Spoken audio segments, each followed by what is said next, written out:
Good morning, everybody. Alphabet just hit $3 trillion. But before you go buying Google stock, we're going to break down what it means for your money. Plus, in today's rundown, we got four other things we're going to talk about. Of course, we're going to talk about the Fed cut. We're going to talk about money inflows. Everybody's kind of chasing these market highs. Money markets have gone up and up and up. And a lot of other things, right? But we're going to have fun. Welcome to the Money Church, our Black Wealth Rebels weekly rundown of the markets, investments in economics, and we give y'all our play for the week. How you doing today, Corey? Man, I'm living. I can't complain about living. If y'all notice, it's just me and Corey today because Jim's somewhere flying first class. So we hold it down while he's besmirching everybody that's not in first class. Is that fair, Corey? That is definitely fair. He is definitely a seat snob. Yes, he is. I ain't mad at him, though. No, not at all. Listen, the more comfortable you can be flying, the better, bro. Absolutely. It's never fun. But as everybody comes in, just come on in, check in with us, let us know who you are, where you're hailing from, and we're going to get right to it. Everybody say hi in the chat. Somebody say something in the chat. Let us know that you're here. Yeah, we got a couple people starting to show up. Nobody's in the chat just yet. All right, Don Johnson. Yo, what's going on, Don? Morning, Don. Everything good in the world, Don? Appreciate you, brother. And I'm sure Don has a piece of that 3T, that $3 trillion Google hit, either in his direct stock holdings, or in one of his ETFs. For sure. What up, OCL? OCL, what's going on? OCL the sportsman. Good morning to you, sir. All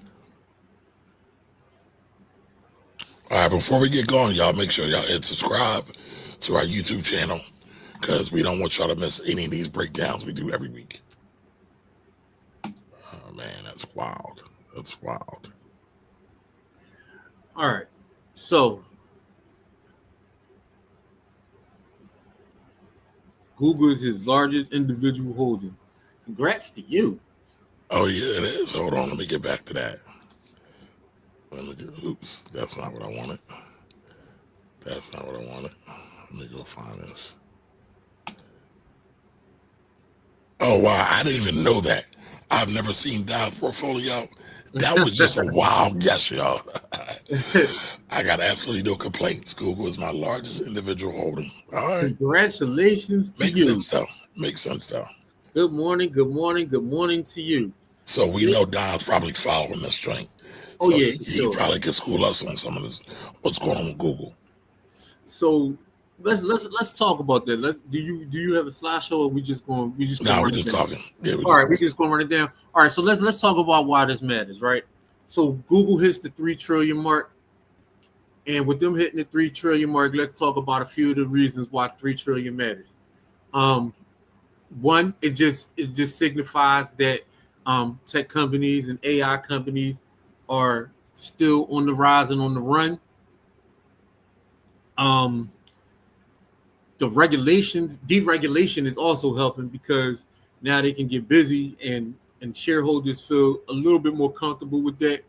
Well, what is it? Monopoly. No, the monopoly. Yeah. They threw that out. That's why part of this is happening. What's that? I can't think of the name of it. Okay, yeah, I'm having the only one. Both me and you having a brain fart on what the joint is. Antitrust. I'm sorry. The antitrust case got thrown out. They wanted them to divest from Chrome and one of their other products, but that got thrown out. So they're sitting pretty right now. Excuse me. Woo. Cora's tired.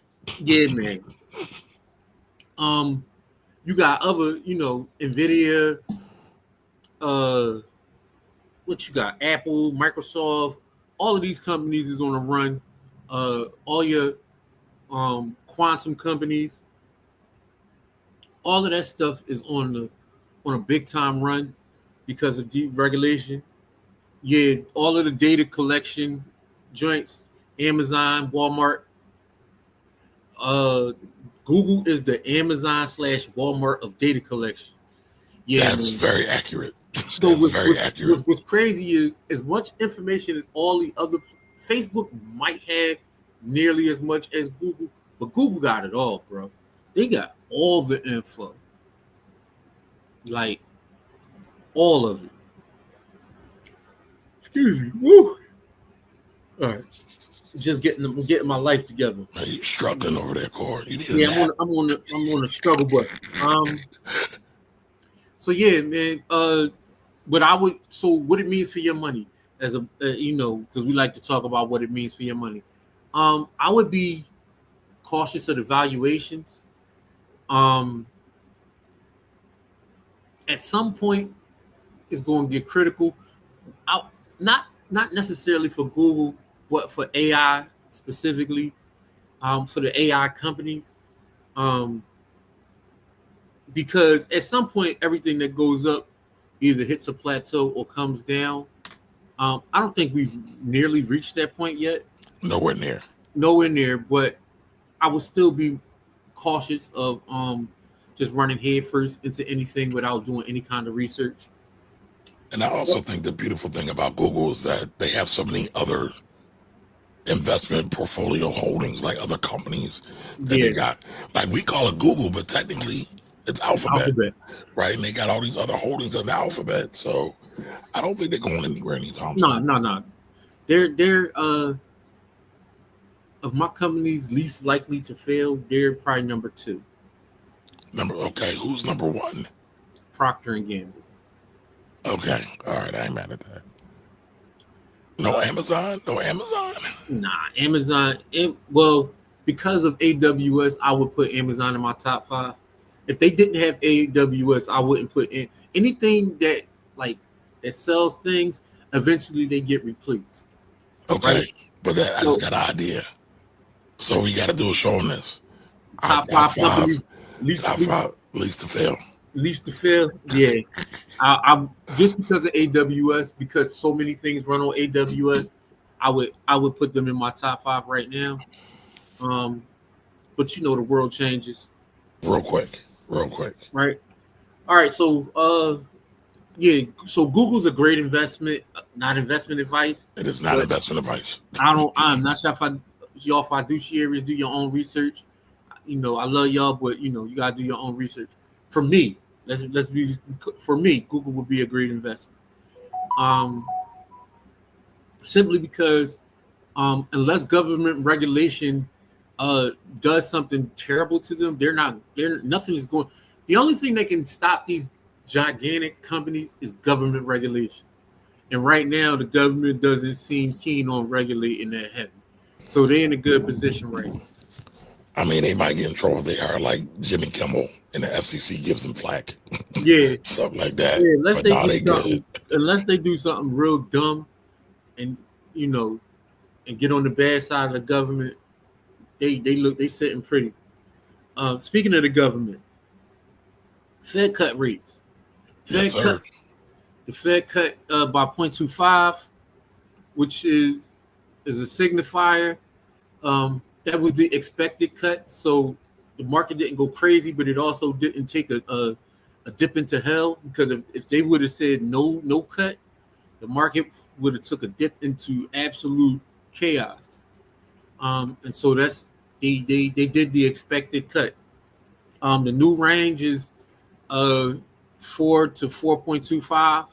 So that's the vig on your on the that's the vig on the money out there in the streets right now. I still think it's a mistake, but I do. I think it's I'm not. I also think it's a mistake, but it's none of my business. Yep. Well, it is some of my business, but I think Ain't it's a nothing we can do mistake. about it. Yeah. I more like that's what I meant to say. It is some of my business, but there's nothing I can do about it. Um, it wasn't unanimous though, and so there's some tension in the Fed. Like some people just they didn't want to do it because they understand actual economics, and they wanted to make sure that the economy is stable before they start cutting rates. And we have um, a government right now that doesn't seem to care about stability at all. But so just remember, y'all, the Fed's goal is to have inflation run about 2% a year. Inflation's running about 3% right now. So they're not necessarily hitting their mandate, but it is what it is. well it's hard to hit a mandate in an environment where people are losing jobs. So Yep. cutting rates and losing jobs, they're not supposed to go together. Nope. And so because Telling. cutting rates is supposed to stimulate job growth. Correct. And that's the two-prong thing that the Fed is supposed to do. It's supposed to stimulate job growth by using either rate cuts or rate hikes or leaving the rate alone. So it's supposed to either, the thing is, they want to either stimulate job growth or bring it back into a reasonable range using rates and borrowing. Now they got two more cuts coming, right? Anticipated. So anticipated cuts, yes. Yeah. So gotta say anticipated or alleged. Allegedly, right. But yeah. So you got to be really, really careful with the Fed and look at what they're doing. That 0.25 it just kept everything as the status quo, because October is generally a month, like September is generally the slowest month of the year. August and September are generally the two slowest months of the market anyway. Those summertime months are generally the slowest. And now this is where you normally start seeing the ramp up into the end of the year with your Christmas, all your sales, your Thanksgiving, all of that kind of stuff. This is where you normally start seeing your ramp up into the end of the year. So I'm already seeing Halloween. Yeah, Halloween, Christmas. So we're starting to ramp up into holiday season. And so stocks generally tend to ramp up into the holiday season. But speaking about ramping up into the end of the year, I think we got a new holiday coming too, right? October 14th, which is totally nutty. But I'm gonna leave it there. I'm gonna just leave it there. What's October 14th? They celebrating the bull. Who? Congress is going to be celebrating the bull. The racist podcaster. I can't make this stuff up. But back on to the as you could tell, you can tell I don't have no feelings one way or the other about bull. I don't care. But back to the rate cuts, right? So we will see, like Corey said, it's going to be negligible, but loans will be a little bit cheaper. Savings rates will be a little bit cheaper. So I know everybody are excited about that 4% money market yields everybody's getting, but it'll probably go down a little bit. Yeah, but also on the other side, which I always got to talk about, is the bond rate. So when you cut this rate, the bond rate goes down, which means people get less money on buying bonds. They need the reason why the Fed shouldn't cut the rates, in my opinion, is because you need more people to buy that debt. And so part of the reason rate cuts don't just automatically happen is because if you bring the bond rates down too much, people will stop buying the bonds, and then the debt starts to pile up, which we already got a pile of debt. Right, I was about to say it's already piled up. Yeah, but again, whatever. It's going to get worse. Mortgages will go down, which means it should stimulate some buying in the market. But because people are losing jobs, I don't know how that's going to work. Small businesses should be able to, get their hands on money cheaper if they can. Federal regulations are weird because it's harder for small businesses to get money and easier for bigger businesses to get the money right now because of the way whatever. Just it's harder for small businesses to get money even with better rates. Right, because they don't have great cash flows. Well, I won't say great. They don't have as big of cash flows as big companies, like Corey is saying. yeah, it's just harder for them to get money, and the market should, like I said, have a pretty decent reaction to that. Um, what strategy that I would use with the rate cuts? You got to look at the jobs numbers and the rate cuts together, and then you got to also look at inflows and outflows of debt. Um, that debt number is the realest thing, right? Because that's the thing that these other countries are really holding over the United States head. Um, when Trump was first starting that trying to bully the China and all the rest of the countries in the world, the first thing they did was buy up all the U.S. debt and then threaten to sell it. That's gangster. It was like, we're gonna buy up all this debt, and if you get on our nerves, we're gonna sell it and then cause panic selling in the market and cause all your debt to go into absolute chaos and turmoil and trash. And so that's the new tactic that these other countries have started to do as a way to keep the U.S. At arm's length with the crazy governmental things that is going on. I don't even want to mention boy name as the yeah, with the crazy governmental stuff that's going on. Uh, that's Well, how allegedly, he struck a deal for TikTok with China. So allegedly Oracle is supposed to be buying TikTok, which would be terrible for us. yep. And if you don't know why it'd be terrible, is because Oracle is the one who had helped to set up the Chinese observation state, the way they got there, the social what the hell they call it, the Chinese social something construct, John, where you got social credits system, and you don't want no part of that social credit system, because especially as a black person in the United States, the way it's already getting set up, a social credit system would be absolutely nuts. Um, in the way things are getting set up, so Oracle getting TikTok is not, it's not a good thing. It's not a good thing at all. But that's not something that we plan to talk about. So I'm gonna get keep that off of. Nah, nothing to talk about. Just brought up to my mind. Brought up to my mind. What's the next topic, Corey? Um, Global markets are at all-time highs. Um, and then it's like we having a rally around that. Um, but it's not a FOMO rally, right? So what people are saying that is a FOMO rally, but I think the rally is real, and here's why. Um, Global markets are jumping because a lot of people are divesting from the United States, and so that money has to go somewhere else.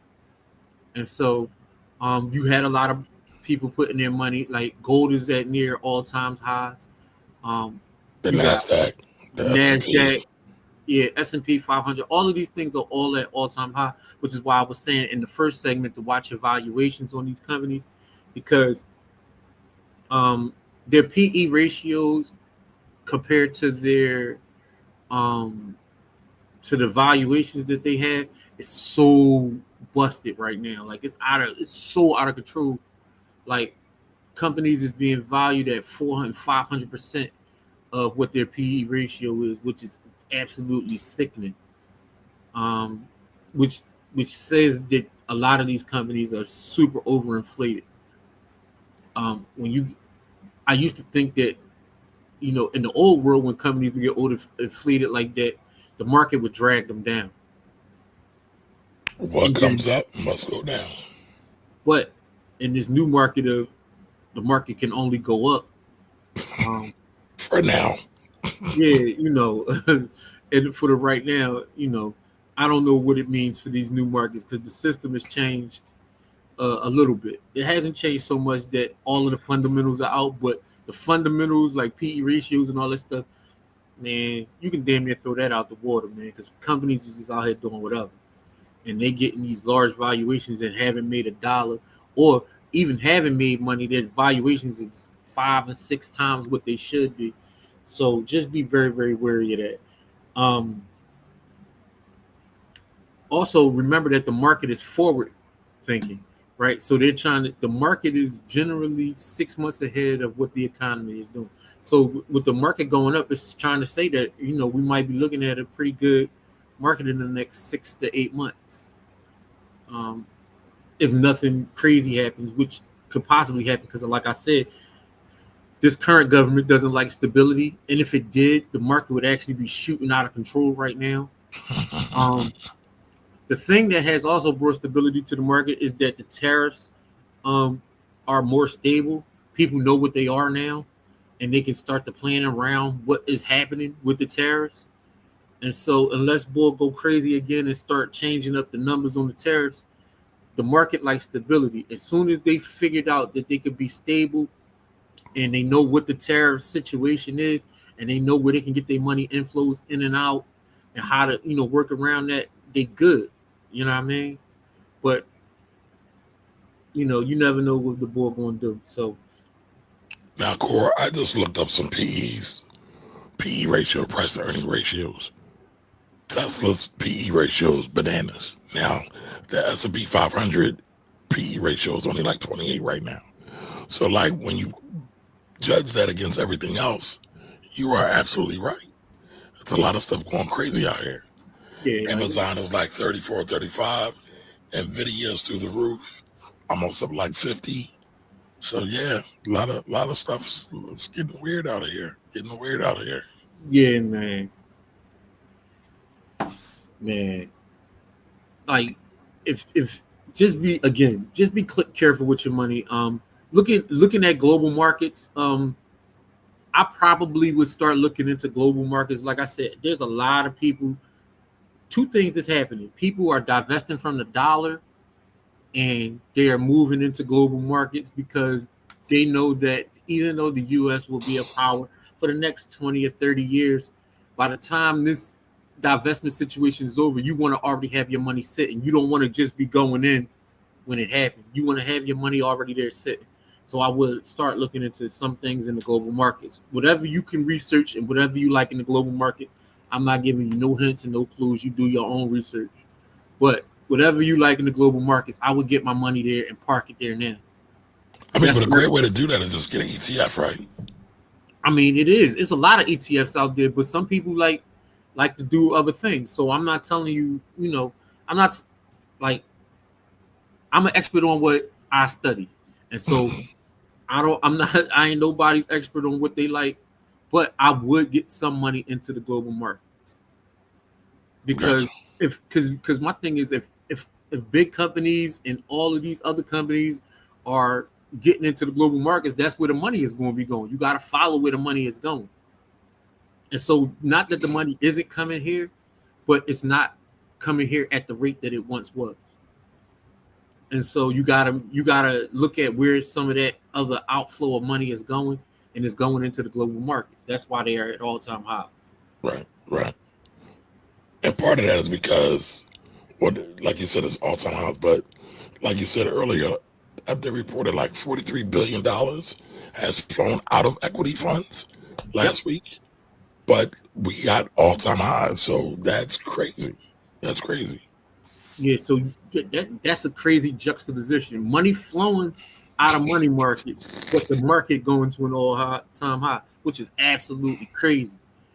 Like, so when you have that kind of divergence, that kind of juxtaposition, that is that is that is that's combustible. You gotta watch. You gotta watch your surroundings. Put your seatbelt on. Put your Yeah, seatbelt on. you gotta look around a little bit because that could be bad. You about to get smacked. Yeah, you can make a hell of a lot of money, or you can get clapped up. You gotta watch it.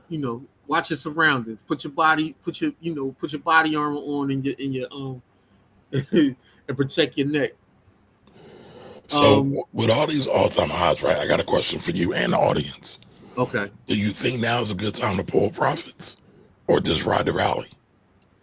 Everybody, let us know what y'all think about that Everybody question. has a strategy.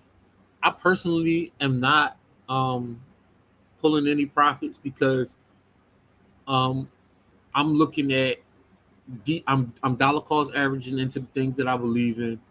and I'm also taking some of the money that I was put. So what I've done is stop putting as much money into those things that are at all time high, and started to look at foreign markets and things that I can get into um, in the foreign markets. So I haven't put actually any money into the foreign markets because I'm still doing my own personal research into what I like and what I feel comfortable with. Um, but I'm definitely taking. I'm putting a stat. I got a rock that I'm going to put away to get into these foreign markets. So when I do get into it, I'm gonna start dollar cost averaging into that also. So for everybody that's watching, right, a rock is dry powder, aka cash. Yeah. So he's putting it to the side to get ready to pounce when he sees something he likes. Yep. Okay. All right. All right. Yeah. So that's my personal strategy. Like I said, personal finances personal, and so you know Facts. you can whatever your strategy is, I would just say have your strategy include some foreign investment. I mean, me Um, personally, I'm a ride the rally. you're gonna ride the rally. I'm a ride the rally because we know from history, one, I don't need the money. Two, the markets are going to go down. I'm dollar cost averaging in as well. So I'll benefit when the markets go down and I'll benefit when they go back up. Yeah. So, Um, what I would do at these all times high is borrow against my my stuff.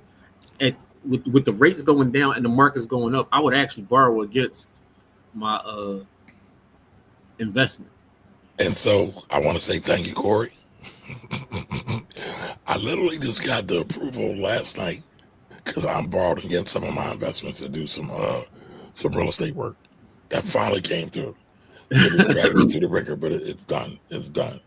I Yeah, was so jumping for joy. yeah, if you have assets, this is a great time to borrow against them. Rates going down and asset prices going up, which means you get more bang for your buck. Um, so yeah, Absolutely. if you have assets that you don't mind borrowing against, you know, especially like a stock portfolio, if the market is going up, you're already dollar cost averaging in, you borrow against it. Now you got dry powder to use. Now, this usually is not open to like retirement funds. It's got to be Yeah, outside of that. But it's funny, man. Now that I got this, and I've always kind of known about it, I've never done it, but it's making me even more vigilant about start a stock portfolio first before you get real estate because you can always leverage because you the stock. because they're The, not asking you for your right, credit score or none of right. that. And by the None way, of that. I got bruised credit. That's part of the reason why I'm doing this. But some of the rates are better than some of the rates I'm seeing out on the street. So it kind of makes sense. So I can get the best of both worlds. I mean, this is really making my money multitask. Yeah, so it's just because of the current environment. Um, using in the current environment, just borrowing against right now would be a great time to borrow against whatever portfolio you got. All right, Don says, got to use M1 Finance. It It takes takes seconds for approval. Wow. Okay. You know what? I haven't even looked at the M1 financial platform. so I had an M1 account like 5 years ago, maybe more than that, probably like 7, 8 years ago, and I never used it. Mm. I never ever used it. So uh, I got to get back to it because they wouldn't like it was brand new when when I was using it, and they just like Robinhood was brand new, and they made a lot of growth, and one probably has done the same thing. Yeah, because Robinhood stock is through the roof right now, right? Oh yeah, it is on the S&P right now. So Right. yeah, they rocking and rolling and rocking. So Robinhood stock right now on Friday it closed at $124.78. That's wild. That's Yeah, wild. That's up. Damn. It's up 216% year to date. Damn. I missed that one, but oh well. I'm cool with that.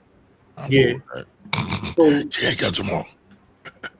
yeah, just so what to watch for? You want to watch money flows coming into and out of um money markets and bonds. You want to watch that money inflow in and out.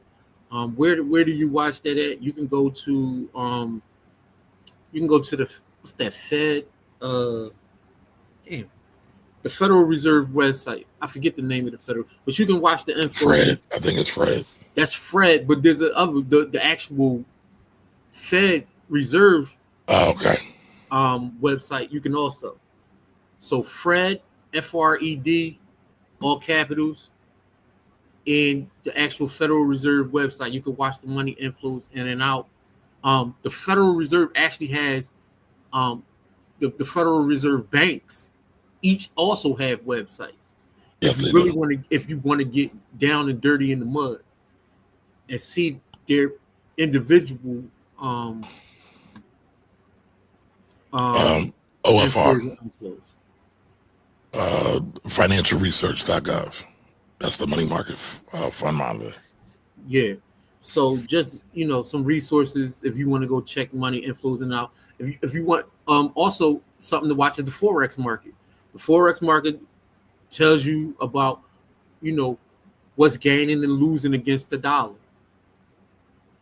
With the dollar still being the dominant money, it used to be more dominant. So the dollar used to be 75% dominant in banks. And what banks have started doing is making it less dominant as a holding. So they're holding other currencies like the yuan and. You mean the banks would hold 75% U.S. dollars? Yeah, they would hold 70%. Okay. Because the U.S. dollar was used everywhere around the world, so they wanted to make sure that they had money. But what they started to do is reducing that percentage. And so if you want to look at individual banks and how they're reducing their percentages, gotcha. You might want to take a look at that, because what's happening is they're starting to hold other currencies. So they're starting to hold more of the euro, more of the yuan, more of these other currencies, because they know that something else is about to be in the next 20 to 30 years the new currency. Right. Now, Corey, the last story we got for the night or for the morning, and this is funny because you just mentioned money markets. Money market funds hit 7.3 trillion, first time ever. So, we got all-time highs in the stock market, and we got all-time highs in money market funds. Like you said, so we really are in weird times right now. Yeah, it's wild out here. That's why I said you got to walk around with your protective gear on, man, because nothing out here ain't safe for nobody or nothing out here. And so that's a fact. That's a fact.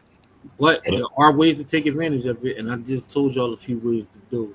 Right. So, but let's go into that. Right, the money markets. Why are people? Because we are seeing people put money into money markets. Usually, that happens when people are scared, right, yeah. or uncertain. I won't say scared. They're fence, and they just want to park cash. So. But we're now also seeing, we're seeing money coming out of the markets, going into money markets. It's just really weird, really weird. So, and that's another thing, right? So you got two things happening at the same time. You got people diving, three. You got people moving money.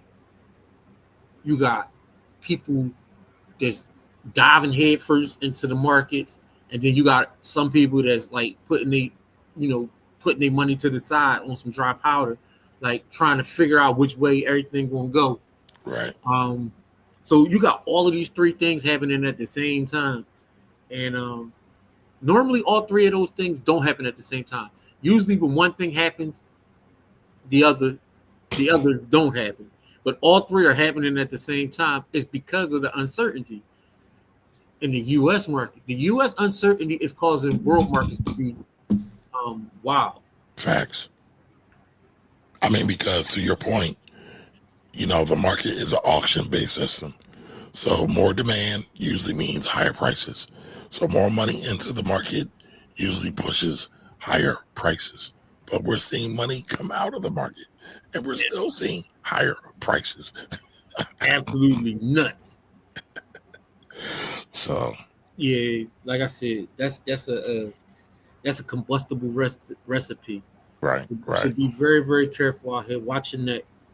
Um, Anybody got any questions before we get up out of here? Because um, Now, the other thing I did see too, Core, was that a lot of this is being driven by institutions.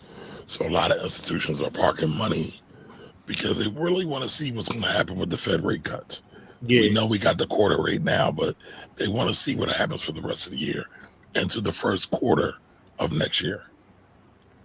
yeah, they just like I said, everybody. You got some people in the holding pattern, and then but you got some people out there on kamikaze mode. So you know what I mean? Like they out here doing their thing. Gotcha. So um, as a retail investor, you had to be way more careful than these institutions because you're not getting bailed out. That's a fact. So That's a fact. they're gonna bail Nobody these cares. institutions. Yeah, they're gonna bail these institutions out. Some of them just can't fail, right? But Nobody cares. Nobody cares about the little guy. your money, you're not getting that back. So be careful with it. Um, a couple things for us personally. Don says M1 is a great platform for long-term investing, but would be terrible to trade on. Most people don't need to trade anyway. Right? The actual factual situations. So a couple things for the Black Wealth Rebels. Um, will Jimmy and Kamari will be at the PABJ Oh, yes. meetup. That's at what's That's the name? next Saturday, September 27th. You caught me off guard with that, Core. Yeah, y'all will be next Saturday. Y'all will be there. Yes. Um, we'll be starting our camp in 2 weeks. Two October weeks, 4th. Yep. October 4th. So, two things I need y'all to do. Three things I need y'all to do. One, send your folks if they in Philly. Tell them to send their child. Tell them to sign up at bthcamp.com, bthcamp.com. Tell them to sign their children up and send them. Tell them to come with their children, especially if they under 10 years old, because it helps with the understanding process with their parents. If the younger they are, the parents coming with them, it gives them so much confidence, and it gives them so much So you mean we can't just be Saturday babysitters for some of these folks? hey, listen, I will babysit your kids and teach them, but for them, I'm thinking about highest and greatest use. You know what I mean? How you get the most out of everything. The best way, the highest and greatest use would be for you to stay with your child. We will babysit your child and teach them and feed them because it's a safe space, and that's what we do because we Black men that care. But that's not what it's meant for. That's not what it's meant for at all. It's meant to build relationships with the community, to teach the children and the parents in a multi-generational way. Bring your grandma, bring mom, grandma, you know, bring dad, grandpa. Everybody can I go. mean, everybody can get it. That's well Everybody said, can, Corey. huh? That was well said. That was So, well said. but I'll babysit your kids, but that's not the best and the greatest and best use. yeah, it's not. It's because I'm gonna take the babies in regardless of what how how and what you do. But that's not the greatest and best use for what we got going on. Facts. So, Facts. so if you donations, same way that we did before, you know, whatever was not covered, we covering out of pocket. So of course, we always looking for help from our communities. What else? The third thing. Hey, see, I got lost because that's my primary focus in life. No, it's fine. It's fine. So I had to go back and look at the name of the convention. So it's the Emerging Media Diversity Convention. It's at Community College, and it's going to be September 27th. from 12 to something. I love, but me and Jim both were doing panels at noon that day. Matter of fact, it's going to start at like 9, I want to say. Start at 9. Yep. So with that, join us in the village at blackwealthrebels.com. Sign your that was the third thing. Join us in the village at blackwealthrebels.com. Support our work. That's another way to support our work if you join us in the village at blackwealthrebels.com. Look for announcements. Look out, for what we got going on. And if you got any questions, hit us up.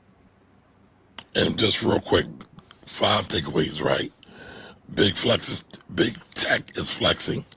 The market cap rates, we talked about that.